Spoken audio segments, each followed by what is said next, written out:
I asked my daughter if I could stay in her guest room for a few days while I recovered from heart surgery. Her husband sneered. "We're not running a hospice for useless old men." My own daughter agreed. "You're not just a burden, Dad, you're a liability." They canceled my insurance, forged my signature, and waited for my heart to stop beating so they could sell my house. What they didn't know, the same week they left me to die, I inherited $45 million and became the majority owner of the corporation they worked for. By morning, I didn't need their roof, I owned their world. Welcome to Family Revenge Stories. Thank you so much for being here and spending your time with me today. Before we continue, tell me, where are you watching from? And what time is it where you are right now? I love seeing how far these stories travel and imagining all of us connected across different cities and countries. Also, a brief disclaimer, this narrative includes fictional elements woven in for storytelling and educational purposes. Any resemblance to actual individuals, organizations, or events is purely coincidental. But the message about family power and consequences is meant to inspire reflection. "Get out of my house, you useless old anchor!" The words hit me harder than a construction beam to the chest. But it wasn't the insult that broke my heart.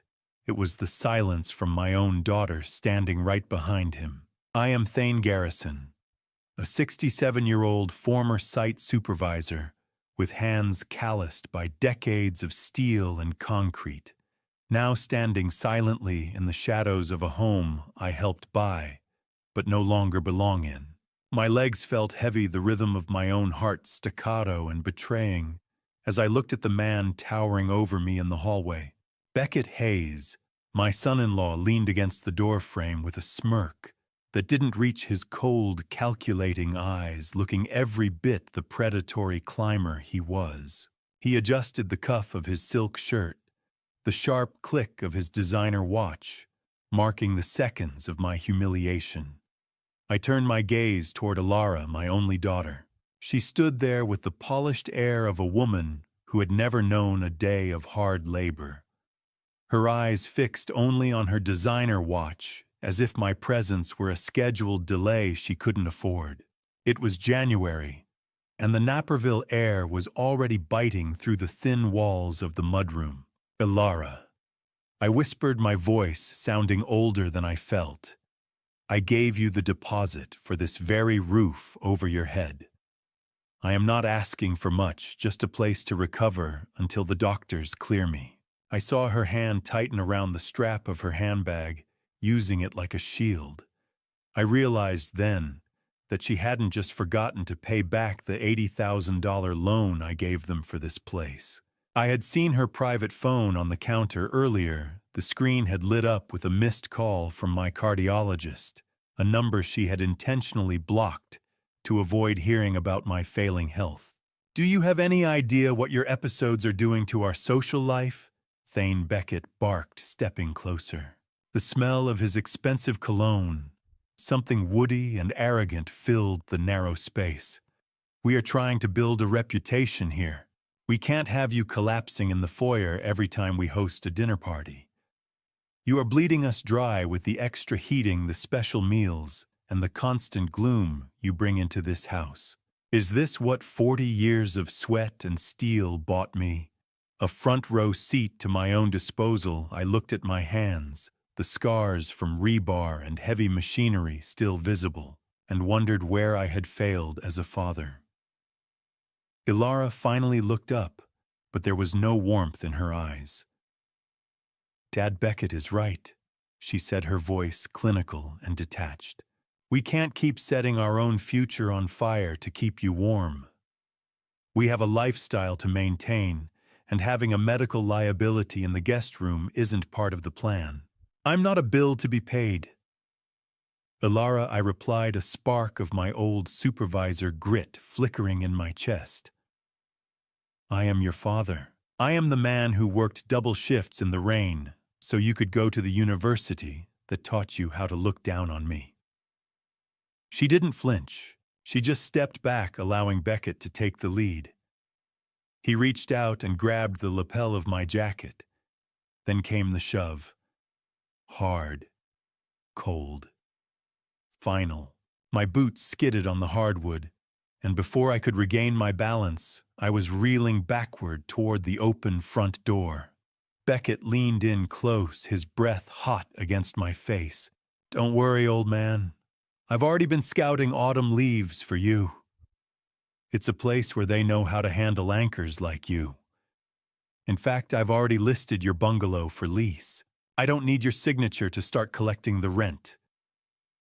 The heavy oak door slammed shut, the lock clicking with a finality that echoed in the rainy street. I stood there shivering in a thin jacket, clutching a plastic bag of heart meds that were about to run out. The emergency room lights didn't feel like a sanctuary. They felt like the white, cold eyes of a judge passing a final sentence on a man who had already lost everything. I was shivering on a wet bench outside a closed pharmacy when the world began to tilt.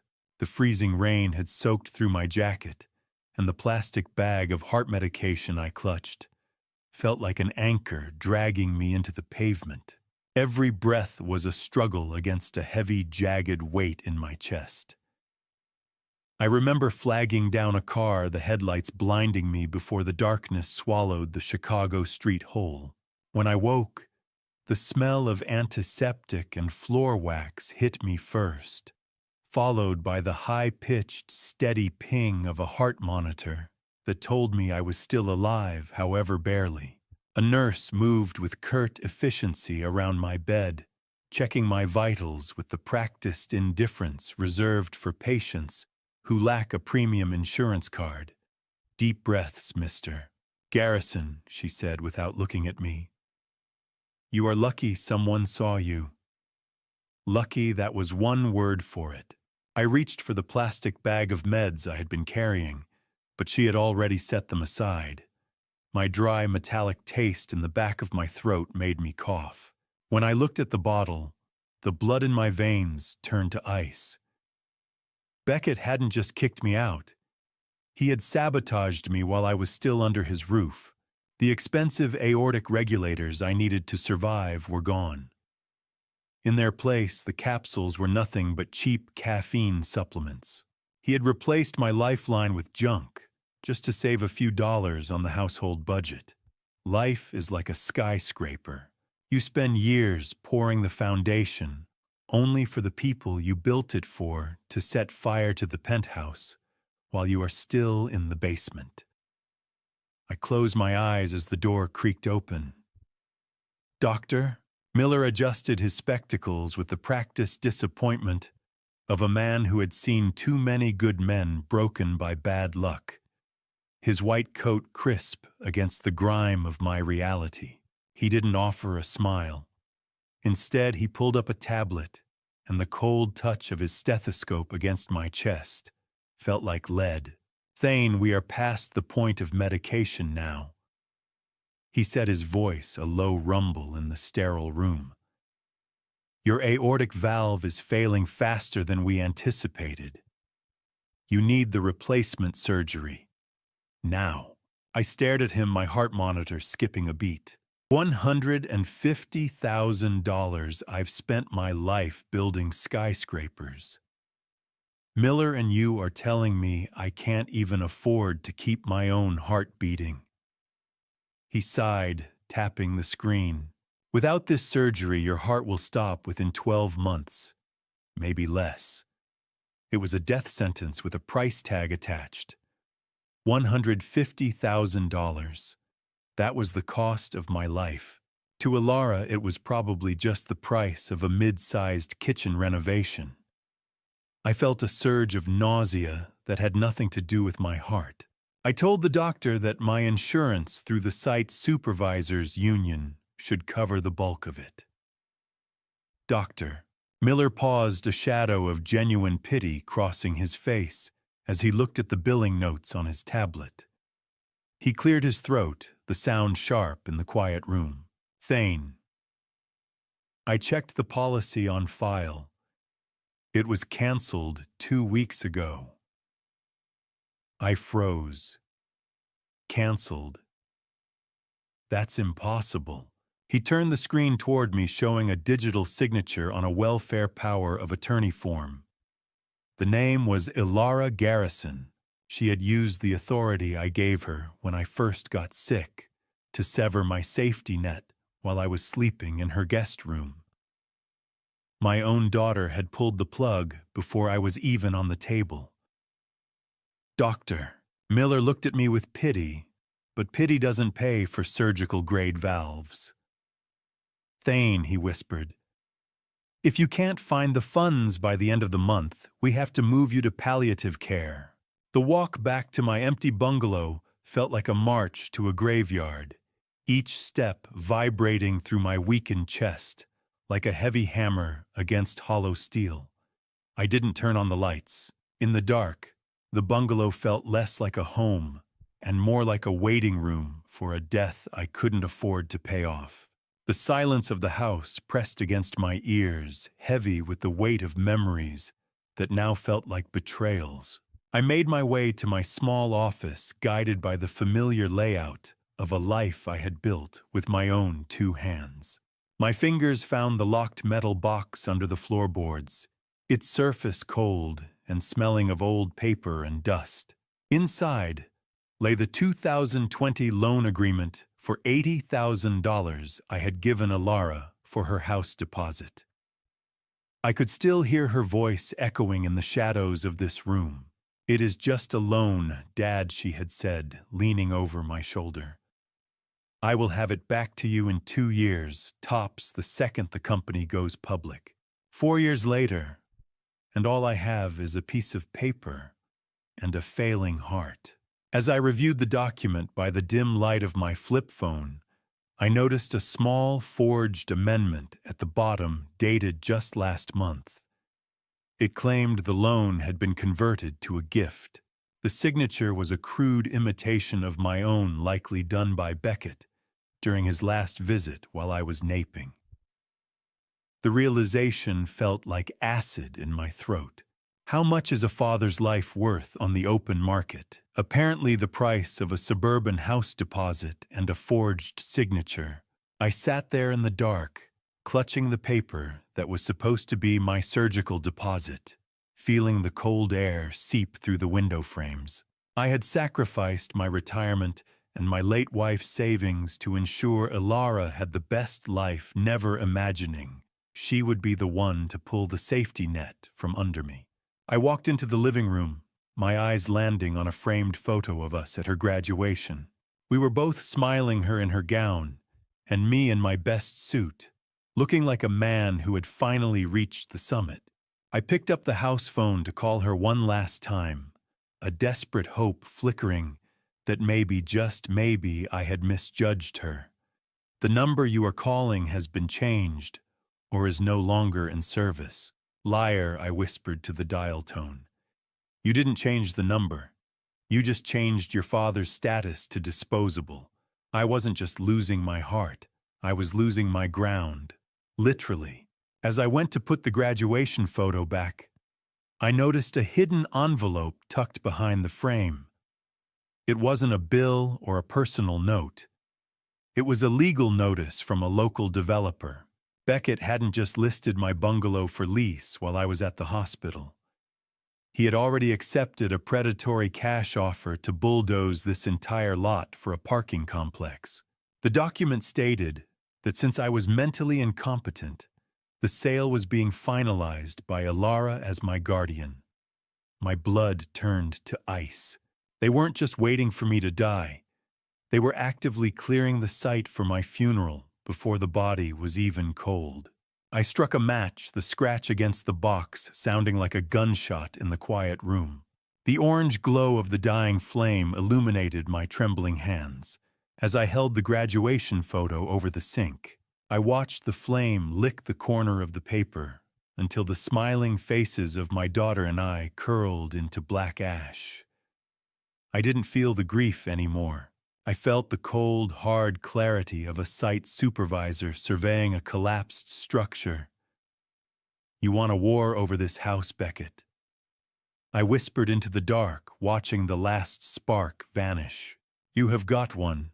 The headlights of a luxury SUV swept across my living room wall, signaling the arrival of the wolves. The roar of a new Mercedes-Benz engine cutting out in my front yard was a declaration of war. I had barely finished sweeping the black ash of my daughter's graduation photo from my hands when the front door flew open. Beckett Hayes didn't bother knocking. He stepped into my sanctuary with a sneer, his expensive leather shoes clacking loudly on the hardwood floor I had polished just last week. He paused, sniffing the air as if he had just walked into a dumpster. "God Thane, does it always smell like old people and damp rot in here?" he asked, not waiting for an answer.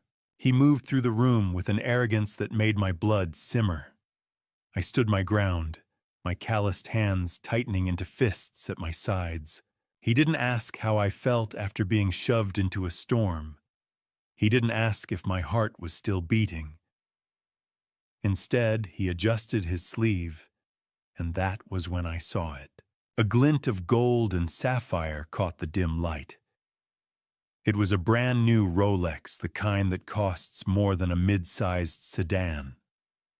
I recognized the model immediately. Ilara had mentioned it months ago. Last month, she told me she couldn't afford to renew my medical insurance because she had to pay a massive back tax for my benefit. Now I knew exactly where that premium money had gone. It was currently ticking away on the wrist of the man who wanted me dead. "Do you have any idea how much it costs to support a useless mouth in this economy?" Beckett snapped, turning to face me. He didn't wait for a response before launching into a verbal audit of my existence. "We are bleeding cash because of your prescriptions and the extra utilities you used during your stay at our place. This house is a drain, Thane. A relic. Can you believe it? The man insulting me over a loaf of bread is wearing a fortune built from my own sweat." I stared at him, my voice low and steady. "This house still has my name on the deed, Beckett. You are standing in my living room. Act like a guest or get out." He laughed, a dry, grating sound that echoed in the quiet bungalow. "Don't bring up old favors, Thane. You're nothing but a liability on our balance sheet now. Ilara is working herself to the bone trying to fix the mess you've made of your retirement." He reached into his coat and tossed a thick stack of bills onto the coffee table. The paper hit the wood with a dull thud. "We're done playing nursemaid. If you don't cooperate with the sale of this lot and move into the assisted living facility we've picked out, we're cutting you off completely. No more meds, no more grocery deliveries, nothing." I looked at the bills, then back at him. "You view your father-in-law as a debt to be settled?" I asked. He stepped closer, his expensive cologne thick enough to choke the air out of my lungs. "I view you as a hurdle," he whispered.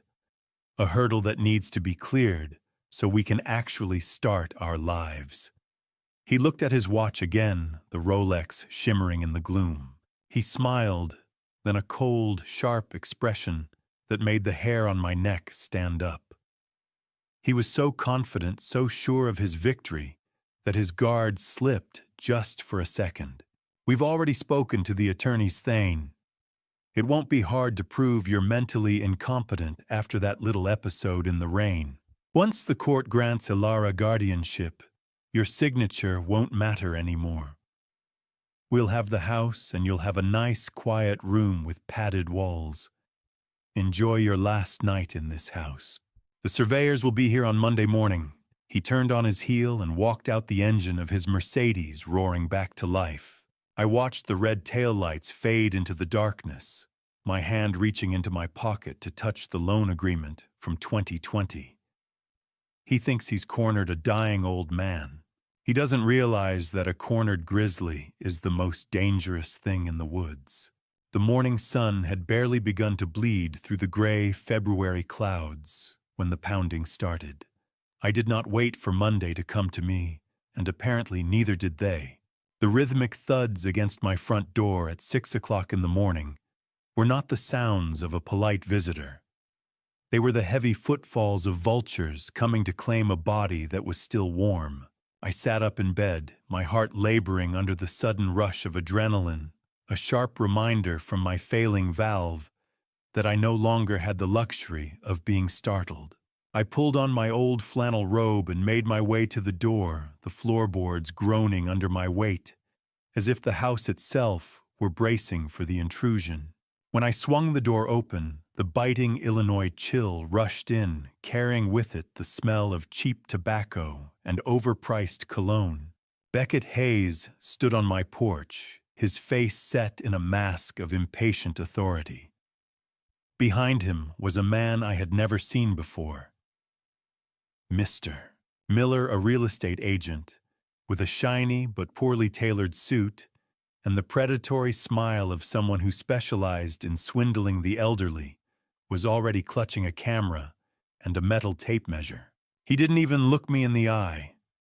His gaze was fixed on the crown molding of my entryway. "This is Mr. Miller," Beckett announced, stepping past me into the foyer without an invitation. "He is here to appraise this pile of rot, so we can get it on the market before the end of the week." I stepped into his path, my hands tightening into fists. "You have no right to set foot in here, and neither does your lapdog. Get off my property before I lose my patience." Miller let out a dry cough and clicked his camera, the flash blinding me for a split second as he took a shot of my living room. They treated me like a piece of furniture that needed to be liquidated, a mere obstacle on the path to a pile of cash. Beckett sneered, pulling a manila folder from his leather briefcase. He slapped it against his palm with a rhythmic, irritating sound. "Don't be difficult, Thane. We found the paperwork. This house was used as collateral for a private loan Alara took out last year. You signed it." I grabbed the folder from his hand, my eyes scanning the pages until I found the signature at the bottom. It was a masterpiece of deception. The curves of the G were almost perfect, but it was too clean, too steady, not the hand of a man with tremors. My own daughter and her husband had mortgaged my life while I was sleeping in their guest room. Miller tried to brush past me, his shoulder catching mine as he moved toward the kitchen with his tape measure. My anger flared like an old steel furnace.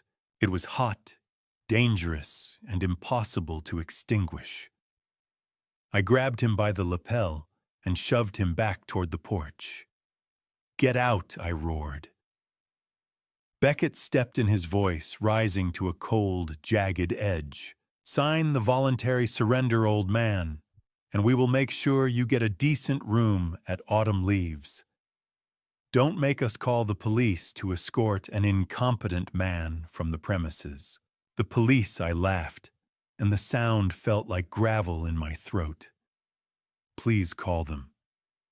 I would love to show them the security footage from the hidden camera I installed last night. I would love to see how they feel about the forgery and the way you are threatening a heart patient."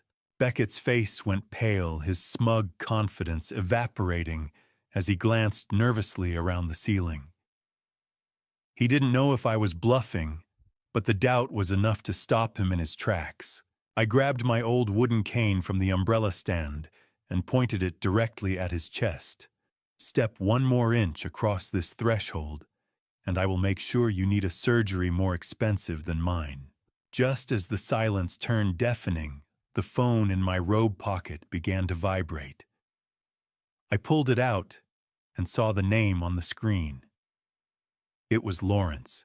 The phone call felt like a jagged blade cutting through the silence of my living room. The name on the screen, Lawrence, had always been a symbol of wisdom and family stability that I respected above all else. But today, as it vibrated against my trembling palm, it only carried the sour taste of cowardice and the slippery texture of excuses. "I am Thane Garrison, and I have spent my life standing on high beams and trusting the men beside me. But the air in this empty house had never felt thinner.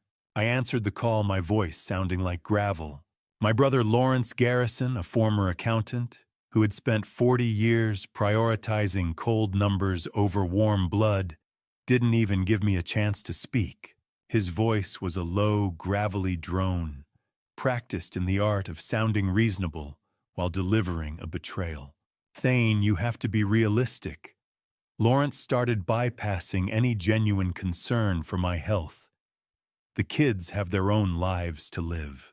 You cannot keep being the anchor that drags them down into the depths of your own decline.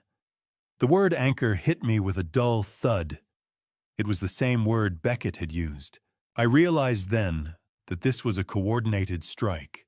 Lawrence admitted with a chilling lack of remorse that he was the one who had advised Beckett on the legal framework to declare me mentally incompetent.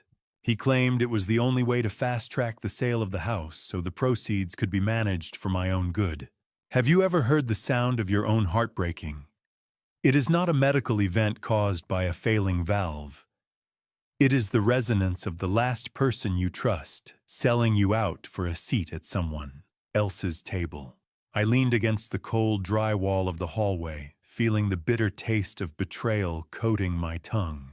I listened to him use flowery phrases like deserved rest and reducing the burden to mask the fact that he was siding with the wolves.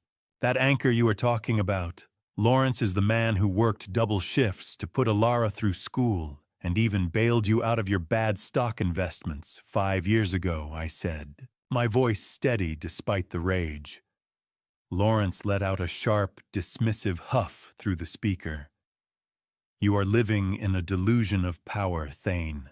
You are a retired site supervisor with a heart that is ticking like a time bomb.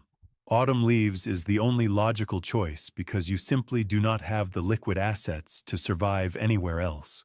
I knew the truth about Autumn Leaves, a place where the smell of bleach couldn't hide the stench of neglect, where the elderly were tucked away like unwanted files in a drawer.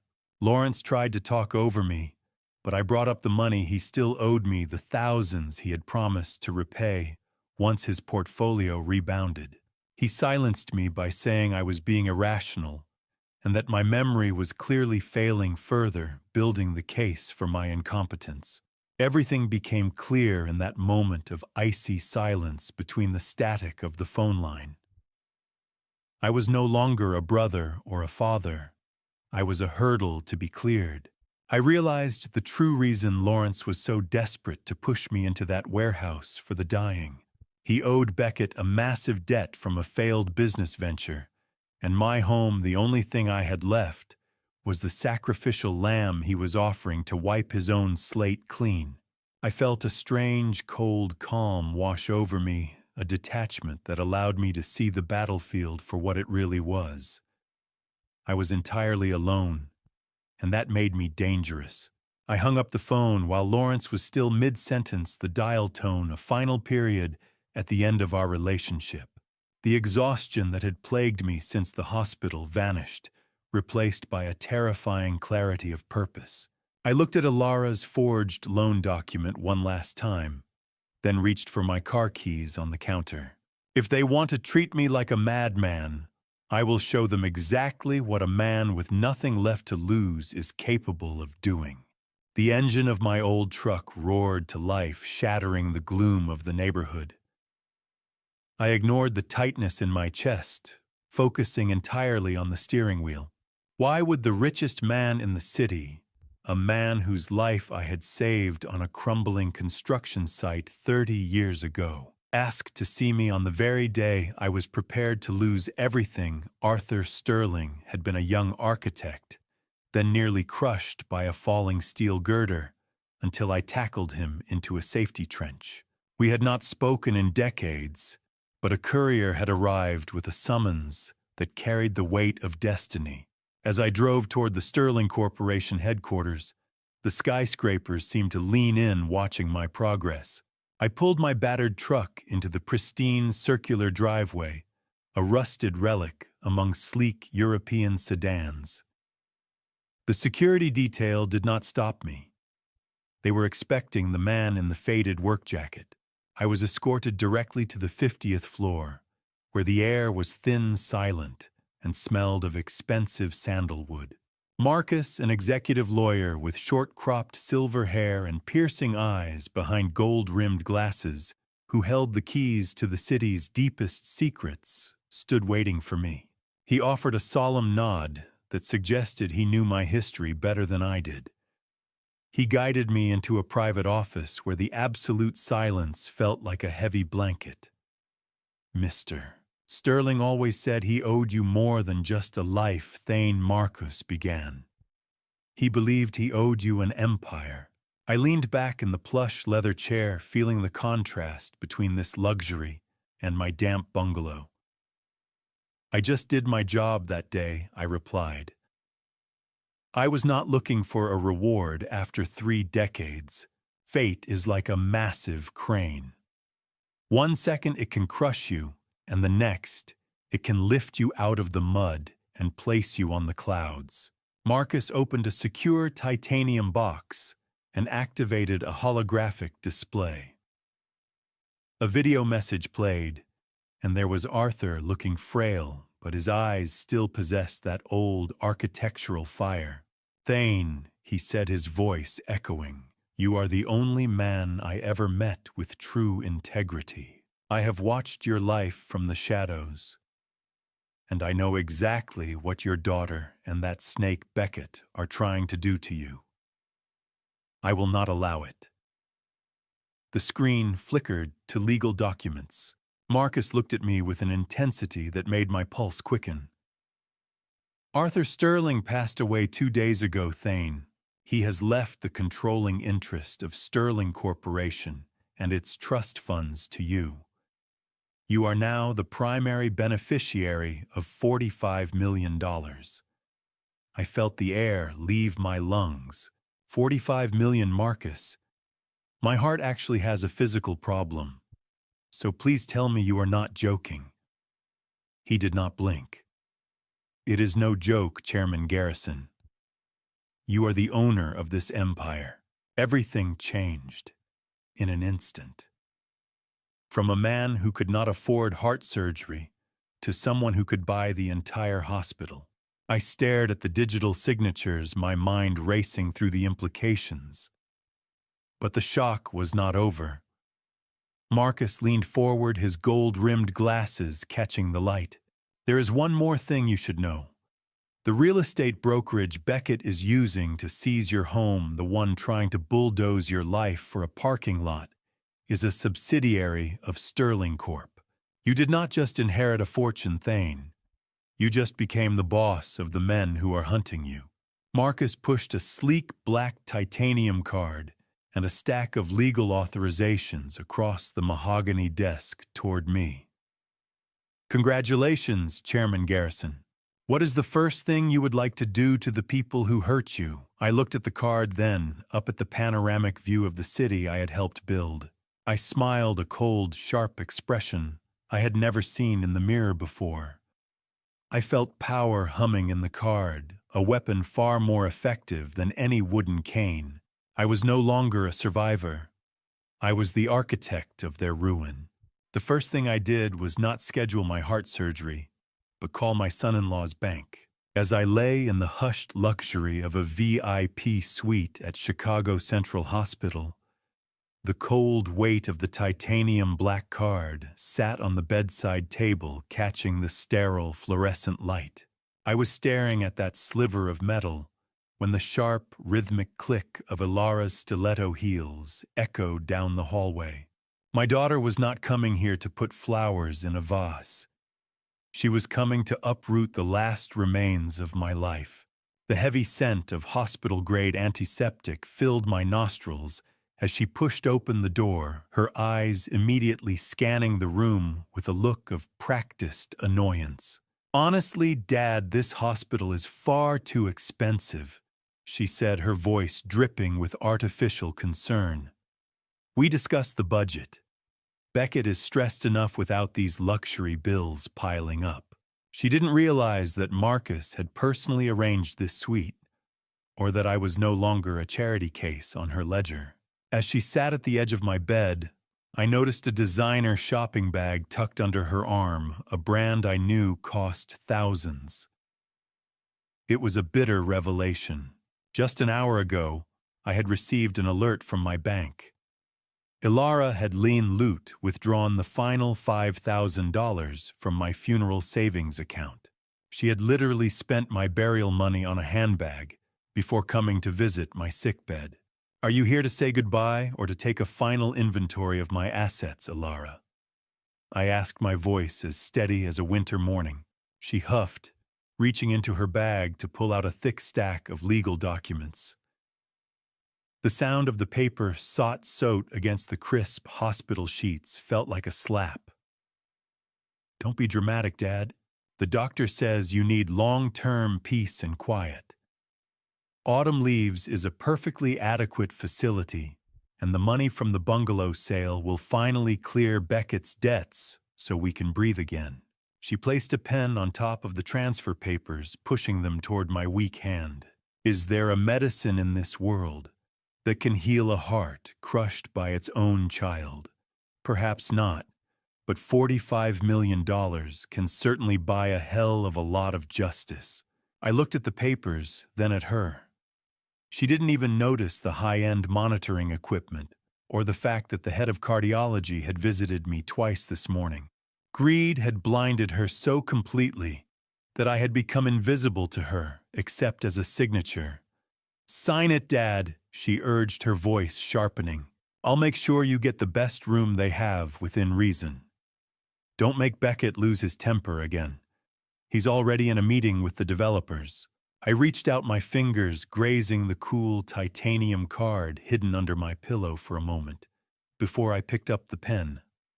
I didn't sign. I simply held it, watching her face. Have you ever wondered, Ilara, if I actually had money, would you treat me differently? She laughed, a short, hollow sound that had no joy in it. Let's stick to reality, Dad. You don't, and we can't keep pretending. She stood up, checking her watch, clearly done with the charade of daughterly affection. I'm leaving the papers here. Beckett needs them by tonight. She turned on her heel and walked out without a hug, without a single wish for luck in the upcoming surgery. There was only the dry, hollow sound of her heels fading into the distance. As soon as the automatic door hissed shut, I reached for my phone. I didn't call the nurse. I called Marcus. Freeze every real estate project Beckett Hayes has in the pipeline. I commanded, my voice booming with a power I hadn't felt in years. Start by revoking the license of Miller's brokerage. I want him crippled by noon. I hung up and felt my phone vibrate almost instantly. A message from my new attorney appeared on the screen. Understood, Chairman Garrison. The asset lockdown on Beckett Hayes has been activated. In Beckett's office, the phones began to ring like a chorus of death knells for his career. I could almost imagine the panic on his face as the empire he thought he was stealing began to dissolve under my command. Wealth can buy the softest bed in the world, but it cannot buy a steady heartbeat when your soul is being eroded by the cold indifference of your own blood. I lay in my VIP suite staring at the financial reports Marcus had sent, clear evidence of Beckett's systematic fraud, when the air suddenly felt like lead. A sharp, searing pain shot through my chest, like a rusted spike being driven through my sternum. My vision blurred, the high-end medical monitors around me spinning into a dizzying vortex of white and chrome. Panic flared, not for the power I had just gained, but because the primal instinct of a father was screaming for a lifeline. I reached with a trembling hand for my personal phone, my breath coming in shallow, ragged hitches.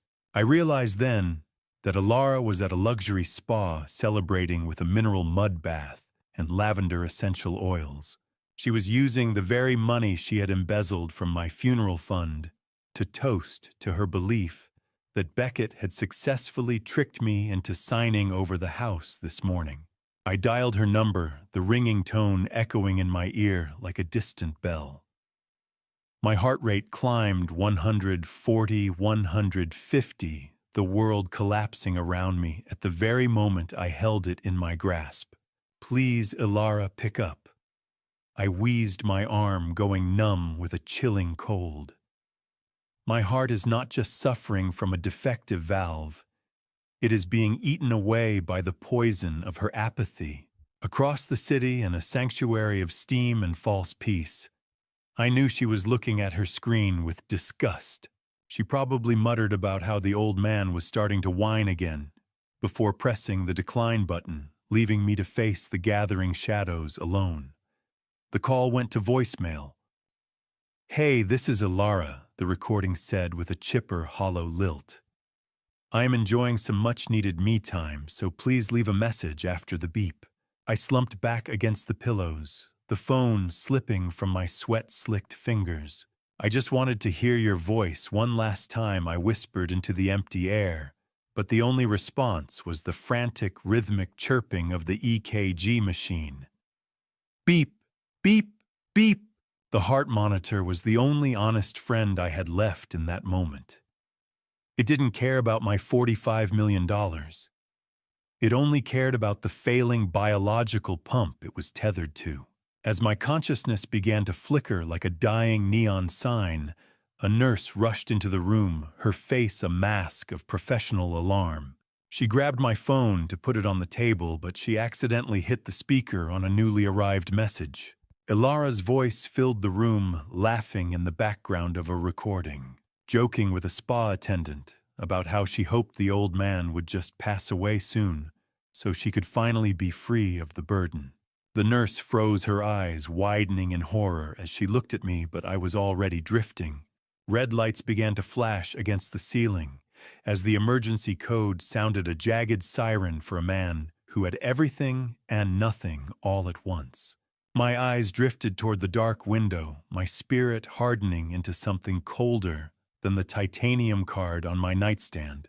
If I survive this night, Ilara Garrison will never find a single crumb from the sterling empire she so desperately craves.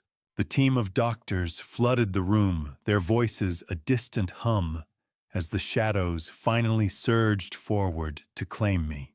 My last coherent thought was a vision of the phone screen illuminated with the words, "Call declined, a final testament to a bond that had been severed by greed." The blinding light of the operating room slowly gave way to a hazy white brilliance as my consciousness clawed its way back from the deep abyss. The first thing I noticed was not the lingering surgical pain, but the rhythm. The rhythmic thumping in my chest was no longer the erratic, exhausted stutter of a dying old man. It was powerful, steady, and cold, like a mechanical clock counting down to the ruin of those who left me to die alone. I opened my eyes to the sterile perfection of a private recovery wing, realizing the sharp smell of harsh disinfectants had been replaced by the subtle, expensive aroma of freshly roasted coffee and polished wood. Marcus was there, sitting quietly in a high-backed leather chair by the window, his gold-rimmed glasses catching the harsh morning light. "Welcome back, Chairman. Your new heart is performing perfectly," he said, his voice a calm anchor in my foggy mind. I took a very slow breath, feeling the slight pull of the incision on my chest, a dull numbness that reminded me of the steep price of survival. "It is more than just a heart, Marcus. It is a weapon," I whispered. My voice was raspy, but the iron resolve behind it was absolute. Before the heavy sedation had even fully lifted, I demanded to see my personal phone. I scrolled through the logs, searching for a single sign of remorse or even basic curiosity. Nothing. In the 48 hours I had been under the knife, and in critical recovery, Ilara had not called once. She had not checked in, had not sent a single text, and certainly had not graced this hospital with her presence. I pulled up the remote feed from the hidden security cameras I had installed at my bungalow months ago. My jaw tightened as the digital image stabilized. Beckett was there, lounging in my living room, sleeping on my own bed, and drinking from my good bottle of scotch. He had moved into my home before my body was even cold on the operating table. Blood. It is surging through my veins now, carrying a promise of a cold, systematic purging of everything I once loved. Marcus stood up and handed me a sleek tablet, his expression unusually grim. They aren't just occupying the house, Thane. They are holding a celebration. Ilara and Beckett believe you are in a permanent coma and that the bungalow is legally theirs to keep. Beckett has even started listing your late wife's heirloom jewelry and old collectibles on auction sites for quick cash. I watched the screen, seeing my own daughter laugh as she pointed at the paintings her mother had cherished most. I felt no tears, only a terrifying crystal clarity. They are selling her memory. Good, I said the words, falling like shards of ice. Ilara has saved me the trouble of discarding the last remnants of my compassion. I have spent decades being the protector, the provider, and the fool who believed blood meant loyalty. Now the only thing that matters is the strategy for the end. Marcus, is the board ready? Everything is in place, Marcus replied. We have traced every debt Beckett Hayes owes. I looked at the reports. My son-in-law was drowning in high-interest loans to keep his failing real estate brokerage afloat. Do you think that kindness is infinite? No, it has a boundary, and I have just crossed that line forever. I am no longer a father begging for a phone call. I am the hurricane that is about to sweep away his entire world. Do not just freeze his assets, I commanded. I want you to buy the bank that holds his primary commercial loans. All of them. I want to become his direct creditor. I want his signature on every piece of paper I own. I set the tablet down, the blue light reflecting in eyes that held no warmth. Marcus, send Beckett a formal notice of immediate loan acceleration right now. I want him to understand exactly how it feels to be thrown out into the night, with nothing but the clothes on his back. I did not leave the hospital in a standard ambulance. Instead, a sleek, armored black SUV waited at the rear exit to whisk me away toward the man who would help me tear Beckett's shallow dreams into jagged little pieces. My heart beat with a rhythmic, artificial precision that mirrored my cold, internal resolve. We moved swiftly through the gray, rainy streets of Chicago toward a building without a nameplate in the high-stakes heart of the financial district. I was going to meet Attorney Vance, a lean man with eyes as sharp as a surgical razor and a flawless black suit. He was a professional known in elite circles as the Butcher, for his uncanny ability to turn arrogant billionaires into desperate beggars in a single court session. As I entered his sanctuary, the intoxicating scent of expensive leather and aged paper filled my senses, providing a stark contrast to the white antiseptic walls I had just escaped. Thane, I have been expecting your arrival for a very long time, Vance said, offering a stiff, respectful nod. It was here I discovered that Arthur Sterling had actually hired him years ago to secretly protect my interests, waiting patiently for the moment I would finally be ready to seize my own power. We immediately began the process of deconstructing Garrison Structural Solutions, my former company, that Beckett had hijacked and renamed into his own gaudy image. Vance laid out a complex map of financial ruin. Beckett had hollowed the business out from the inside, using massive unsecured loans to fund a lifestyle of grotesque luxury, while the firm's core assets were rotting away. Do you want him bankrupt or do you want him in a cold cage? Thane, he asked, his voice completely devoid of human emotion. I want him to taste the exact moment of losing everything, just as he believes he has reached the highest summit, I replied. Have you ever wondered what is more terrifying than an enemy with nothing left to lose? It is a wealthy father who has nothing left to love. My daughter and her husband were currently celebrating their perceived victory, unaware that the ground beneath their feet was already liquefying into a swamp of debt. Vance pulled up a series of mortgage documents for my bungalow, highlighting the forged signatures that were amateurish but effective enough for a corrupt notary.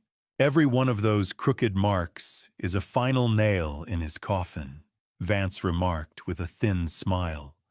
We planned the restructuring with predatory focus, moving pieces like grandmasters on a board. By using the debt Sterling Corporation had just acquired, I could initiate an immediate hostile takeover and asset reclamation. I want everything back, Vance. The company, the bungalow, and even the bank accounts Ilara thinks are safely hidden. My daughter chose her side, and that side no longer has a place for me.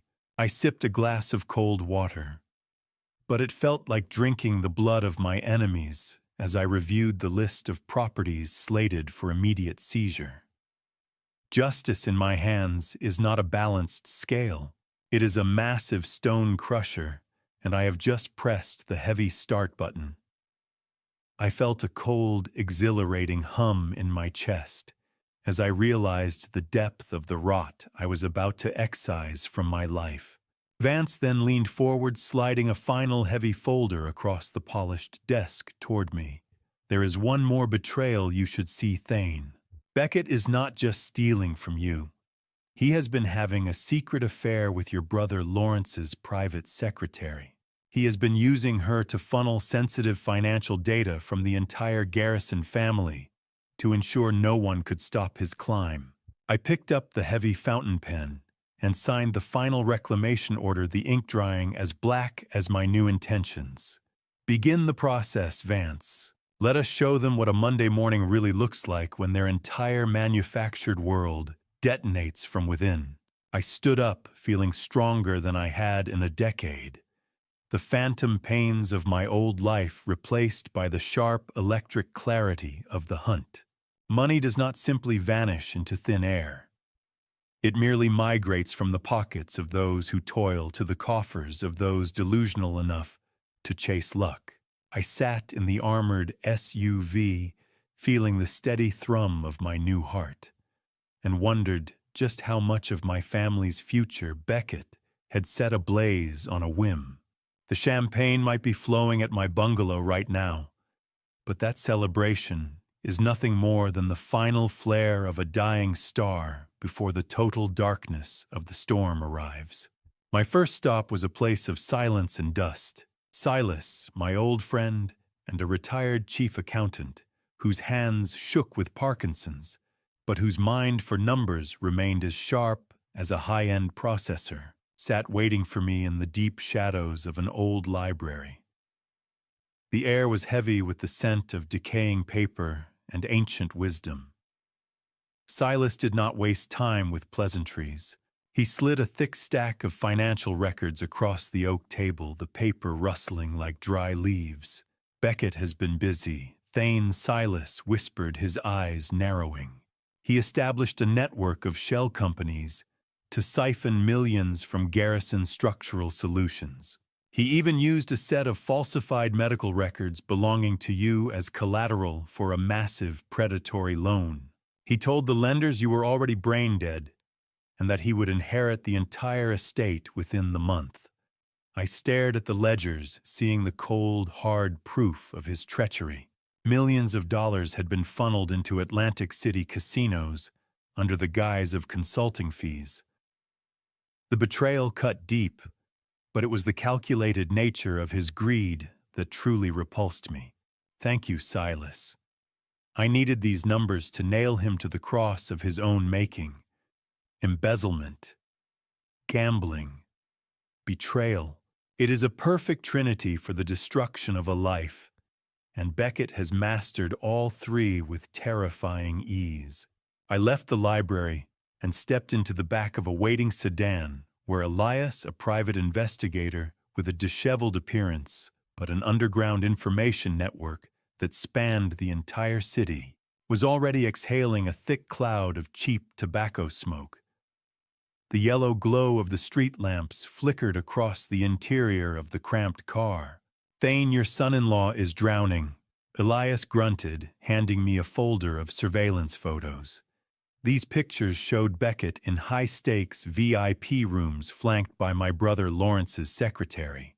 He owes a violent group of loan sharks a fortune, and he is planning to sell your bungalow within the next 48 hours to pay them off. He is a cornered animal, and a starving beast will do anything to survive. Good, I thought, feeling a predatory chill. I will be the one to sever his last hope of survival. Beckett thinks he is playing a high-stakes game of cards, with destiny itself. He has no idea that I am the house, and I have just swapped the deck. As I reviewed the final reports from Silas, a new piece of information surfaced that made my blood run cold. Ilara knew. The records showed she had been tracking the embezzlement all along, but she remained silent because Beckett promised to use his winnings to buy her a secluded mansion in the suburbs. My own daughter had traded my life and my legacy for the dream of a bigger garden. The bitterness of the cheap cigarette smoke in the car matched the taste in my mouth. I closed the folder, the weight of the documents feeling heavier than my own life. I have spent years providing a shield for people who were secretly sharpened daggers pointed at my back. Elias, get the car ready for tomorrow morning. Tomorrow is Friday, and I have a very special surprise party planned for my daughter and her husband. I took out my phone and dialed a number I had not called in years, one that bypasses secretaries and assistants. Chief Inspector, I said, when the line connected it, is Thane Garrison. I have a delivery of evidence that requires your immediate and personal attention. The dawn of Friday did not bring warmth. It only brought enough light for me to see the total collapse of those who had betrayed me. My meeting with the chief inspector was set, but before the hammer could fall, I needed to see the full scale of the rot with my own eyes. Detective Elias led me into the belly of an underground casino known as the Vault. The darkness inside was thick, suffocating with the heavy scent of expensive cigar smoke and the metallic tang of desperate sweat. I stood hidden behind a wall of one-way glass, watching my son-in-law Beckett Hayes place a frantic bet on a spinning roulette wheel. He looked haggard, his eyes bloodshot and twitching as he watched the white ball bounce against the future of my family legacy. Elias tapped on a heavy metal door, and we were ushered into a small, cramped office. Inside sat the bookie, a bloated man with thick fingers adorned in heavy gold rings, who sat in a room that reeked of dirty money and unwashed bodies. He was the ledger keeper for the fallen elite, the man who knew exactly how much every silver spoon brat in Chicago owed the underworld. He leaned back his chair, creaking under his massive weight, and tossed a stained notebook onto the desk. "Your boy is in deep garrison. Over $200,000 in just the last 2 weeks," he grunted. I felt a surge of pure contempt. He owes $200,000. That amount could have bought the honor of his entire family line if any of them possessed it. Beckett Hayes has no honor left to sell, Mr. Garrison, Elias added quietly. He only has his life and the false promises he made to the sharks. I looked at the numbers, realizing Beckett had not just gambled away embezzled cash. He had taken out high-interest loans using Ilara's expected inheritance as a guarantee. Do you know what it feels like to watch your own flesh and blood dig a hole meant to bury you? It does not sting like a heart attack. It is something much colder, a frost that settles deep in the marrow of your bones. As I watched the surveillance monitor, I saw the ball land on black. Beckett had bet everything on red. He began to scream a pathetic, animalistic sound, clawing at the dealer and begging for more time. It was then that I noticed a name on the ledger that didn't belong. The primary financier backing this gambling den was an old rival of Arthur Sterling, a man who had spent decades trying to dismantle everything we built. He wasn't just taking Beckett's money. He was using my son-in-law as a crowbar to pry open the Sterling Empire. Do not let the police touch him yet. I told Elias, my voice sounding like gravel under a boot. I want him to crawl toward me before he ever sees a courtroom.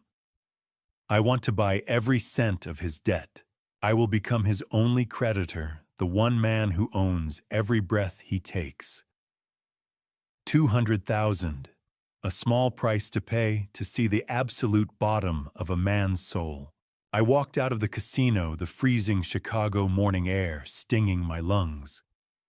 The neon red lights of the club entrance flickered, reflecting off the damp, oily pavement. My phone vibrated in my pocket, a message from Marcus. My heart, the new one, stayed steady as I read it. Ilara had just signed a private loan agreement using my bungalow as collateral to bail out Beckett's losses. She had just finished tying the noose around her own neck. I ignored her incoming call, my fingers moving with surgical precision as I typed a single reply. Meet me at the bungalow at 9 a.m. sharp. Bring every document you have signed. The storm had finally made landfall. I stepped into the SUV, the heavy door closing with a final echoing thud that sounded exactly like the closing of a tomb. The small bungalow was bathed in the deceptive peace of early morning, but inside the stench of betrayal was thicker than ever. I sat in a neutral gray sedan, maintaining just enough distance to remain undetected as Beckett's flashy sports car peeled away from the driveway. They were not heading to our scheduled 9 a.m. meeting to discuss the documents I had demanded. Instead, they were speeding toward the affluent neighborhood of Winnetka, busy buying a new life with the money they believed they had stolen from my corpse. I followed them, my hands steady on the steering wheel, my new heart beating with a cold, predatory rhythm. When they pulled into the driveway of a sprawling $2 million estate, and I used my Sterling Corporation credentials to bypass the perimeter security and slip inside the house under the guise of an interested corporate buyer. I watched from the shadows of a recessed hallway as Ilara and Beckett toured the marble-clad rooms. With them was an agent, a middle-aged woman in a stiff business suit, whose face was fixed in the permanent artificial smile of someone who only cared about the commission on a 7-figure deal. I overheard the agent mention that the mortgage application was already being processed, using my name as the primary guarantor. Beckett had forged my signature yet again, intending to make me the fall guy if their lavish lifestyle collapsed. Ilara ran her hand over a kitchen island, her eyes dancing with greed. Beckett, I want the dressing room to be at least twice the size of my father's bedroom at the bungalow, she said. Beckett laughed, patting her waist with a proprietary air. Do not worry, darling. Once we finish liquidating the rest of the old man's dusty heirlooms, this entire place will be ours. Their greed was like a black hole, a gravitational force that swallowed every memory and every ounce of familial affection, and now it was preparing to consume them whole. They moved into the grand living room, where a bottle of expensive champagne sat chilling in a silver bucket. The sunlight streamed through floor-to-ceiling windows, reflecting off the polished surfaces. Beckett popped the cork with a celebratory flourish, the sound echoing like a gunshot through the hollow house. As they poured the bubbling liquid, Ilara reached into her designer purse and pulled out a crumpled envelope. I recognized the hospital logo immediately. It was the unpaid invoice for my heart surgery. She glanced at the total and let out a mocking snort. Hospital bills. Let the public system handle it, she said, her voice dripping with disdain. We need this $200,000 for the deposit on this mansion. Besides, the old man still thinks his insurance covers everything. She balled up the life-saving document into a tight sphere and tossed it into a gold-plated wastebasket in the corner of the room. Clink. The sound of their glasses touching sent a shiver of ice through my veins. It was the sound of my heart freezing over for the very last time. "A toast to our freedom," Ilara Beckett shouted, raising his glass high. They drank deeply, celebrating a victory built on the ashes of my life. Suddenly, the agent's phone buzzed. Her artificial smile faltered as she listened to the caller. "I am terribly sorry," she interrupted, her voice trembling. "I just received word that the estate was purchased in full with a cash offer 5 minutes ago. The new owner has issued a trespass notice and demands that you vacate the premises immediately." Ilara's glass froze halfway to her lips, her face draining of color. I stepped out from the shadows of the hallway, adjusting the sleeves of a bespoke suit they had never seen me wear. The security team I had summoned moved in behind me, their presence an immovable wall. "Is the champagne to your liking?" I asked, my voice as calm as the surface of a lake before a devastating storm. I watched the bubbles die in their glasses as the reality of my presence began to sink in. Why is it that those who are most willing to cast their own kin into the grave are always the first to beg for mercy at the mere sight of money? Ilara's face turned as pale as a corpse, her hands trembling so violently that the champagne glass she held rattled against her wedding ring before the wine finally spilled onto the cold marble floor. I watched her, my expression as unyielding as the stone under her feet. Beckett stepped forward, his mouth opening and closing like a fish out of water. He tried to muster that oily confidence he usually wore, but his voice cracked. "Thane, you should be in the hospital. The doctors said that you were dying." I walked closer, the clicking of my expensive leather soles echoing like a countdown. "Dying?" I asked, my voice terrifyingly calm. "Or perhaps I have just become the nightmare you never saw coming." Ilara sneered for a brief second, trying to convince herself that I was a fraud. She whispered to Beckett that I must have borrowed the bespoke suit, that it was all an act.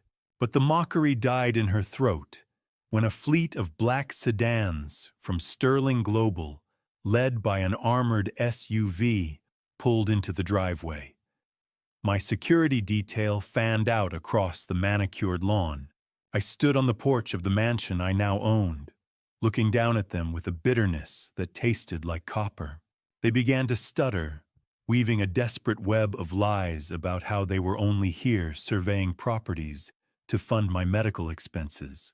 I listened in silence, watching the sweat bead on Beckett's forehead. Silence. Only the sound of the wind whistling through the ancient oak trees remained, and the muffled sound of Beckett's heart shattering into pieces. He tried to threaten the real estate agent, claiming his high-level position at the firm gave him immunity, but I was already moving past his words. I reached into my pocket and pulled out my phone, dialing a direct line to Ms. Sterling. She was the head of human resources for the conglomerate, a woman with a voice forged of cold steel and an absolute unwavering loyalty to the Sterling name. I pressed the speakerphone button so the entire driveway could hear the verdict. President Garrison, Ms. Sterling's voice boomed through the crisp morning air. "The emergency audit is complete. As per your instructions, I have frozen all year-end bonuses, commissions, and expense accounts for all senior personnel at the regional branch, effective immediately. This includes the total lock on all accounts associated with Beckett Hayes."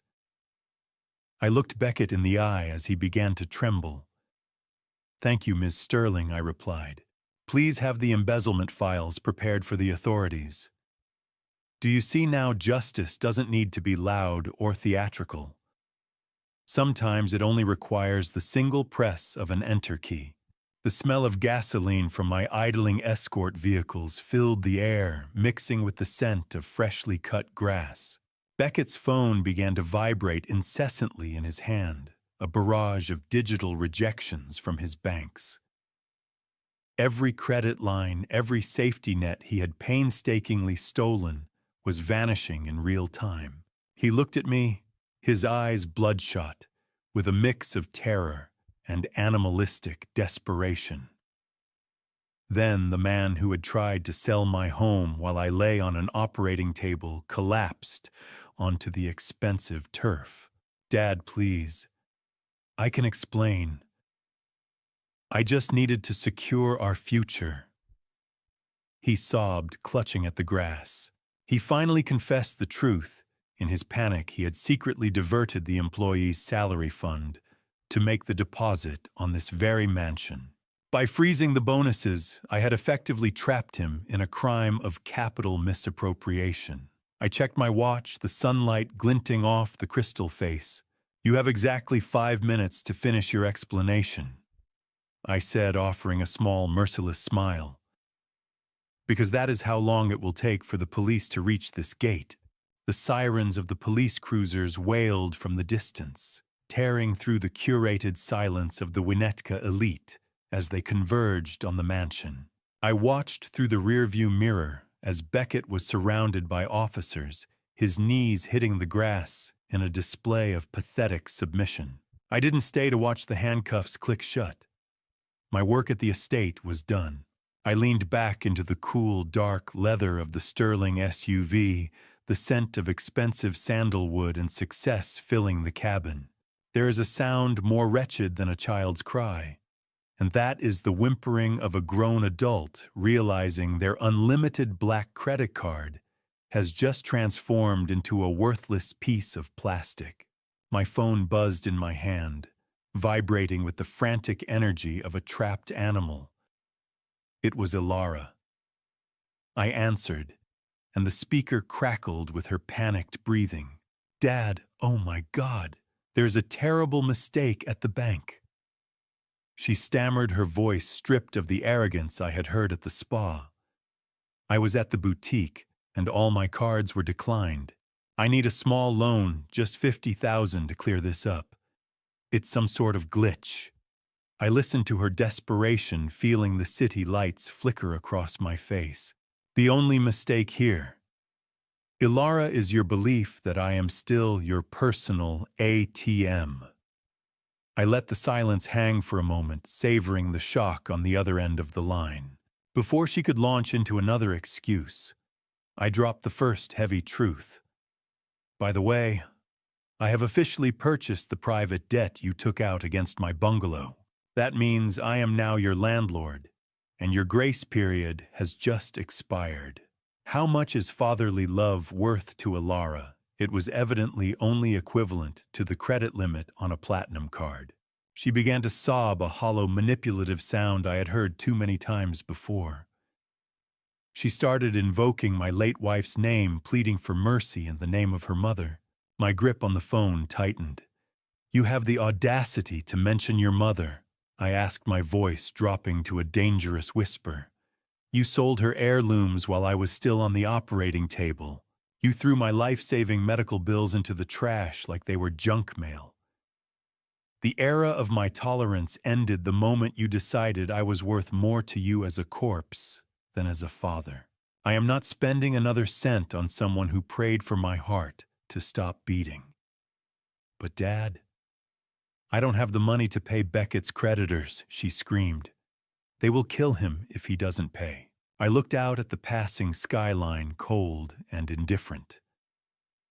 "Then I suggest you hope that the sincerity Beckett showed you is worth more than the debts he left behind. Perhaps he can pay them with the lies he used to win you over." Hanging up. Silence. There was only the steady hum of the engine and the rhythmic, precise beating of my new heart. I felt no regret, only a profound sense of closure. My daughter had spent years sharpened like a dagger behind my back, and I had finally pulled the blade out. I turned to Marcus, who was watching the traffic ahead with professional detachment. "Notify the debt recovery team," I commanded. "Tomorrow morning that bungalow must be cleared and vacant. I have other plans for that property, something that actually honors my wife's memory." As the car sped toward the Sterling headquarters, a notification pinged on my tablet. It was an encrypted message from the lead investigator at the precinct. Beckett had started talking, and he wasn't just discussing tax evasion or embezzlement. He was offering up something far more dark and significant. Beckett just mentioned a detail about the accident that took your wife's life years ago, the message read. He claims it wasn't an accident, and he has the evidence to prove who was really behind the wheel. My blood turned to ice as I stared at the glowing screen. The storm hadn't passed. It was just changing direction. The screech of tires against the gravel driveway signaled that my enemy had finally arrived. It was not the submissive approach of a guilty son-in-law coming to beg for forgiveness, but the heavy, frantic breathing of a cornered beast looking to tear into its master. I sat on the porch of my bungalow, the evening wind whistling through the wooden slats, carrying the scent of impending rain. Beckett Hayes erupted from his car, his clothes disheveled and his eyes bloodshot from a lack of sleep and the sheer panic following his preliminary interrogation at the precinct. He didn't know I had the full weight of Sterling Global behind me now. To him, I was still just a frail old man recovering from surgery who could be easily bullied into submission. He marched up the stairs, his footsteps heavy and uneven, and slammed a folder of property transfer documents onto the small wicker table. "Sign it, you old fool. I don't have time for a lecture or your silent judgments," he roared, his voice cracking with desperation. He spat out that he had managed to secure a temporary release by bribing a low-level clerk with the last of Alara's emergency savings. He truly believed that if he could just get his hands on the title to this bungalow, he could flip it for enough cash to pay off the sharks and vanish before the real charges landed. I looked at the papers and then back at him, my face a mask of calm. "Do you honestly believe violence will save you from the mountain of debt you have built, Beckett?" I asked. He lunged at me, his fingers curling into the fabric of my shirt, and shoved me back against the porch pillar. My heartbeat. Strong. Steady. It was a war machine now, not a withered piece of tissue failing in my chest. The slight sting at my incision site was a reminder of what I had survived, but it didn't trigger fear. It triggered a cold, calculating rage. Beckett pressed his forearm against my throat, his sour sweat stinging my nostrils as the red sunset cast long, blood-colored shadows across his distorted face. "You think I am joking?" He hissed, his breath hot against my cheek. "One hard punch to your chest, and you will be on your way to see your wife in the afterlife. Just sign the damn papers and I might let you live through the weekend." I didn't flinch. I reached down and discreetly activated the recording device hidden in my cufflink, making sure every syllable of his threat was captured for the permanent record. "Try it." I whispered, my voice barely audible over the wind. "But remember that every second your hands are on me, the price of your freedom doubles.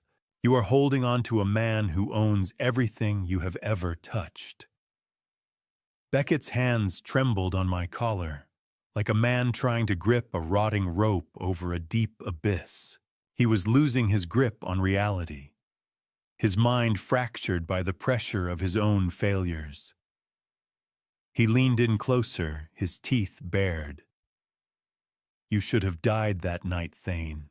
I stood there in the living room, watching the clock, waiting for the life to drain out of you before I ever picked up the phone for the paramedics. You were supposed to be a memory, not an obstacle. The admission hung in the air, heavier than the humidity of the coming storm. He had sat there feet away from my dying body, hoping for the silence of my heart. I looked into his eyes and saw the void where a human soul should have been. I didn't need to speak. Beckett raised his fist, his face twisted with a hatred so pure it was almost blinding. "Sign it, or die," he screamed. Just as his arm began to swing, a tiny piercing dot of red laser light appeared squarely in the center of his forehead. The metallic click of a bolt-action rifle being readied echoed from the darkness of the oak trees at the edge of my garden. Beckett froze, the blood draining from his face as he realized he wasn't the hunter anymore.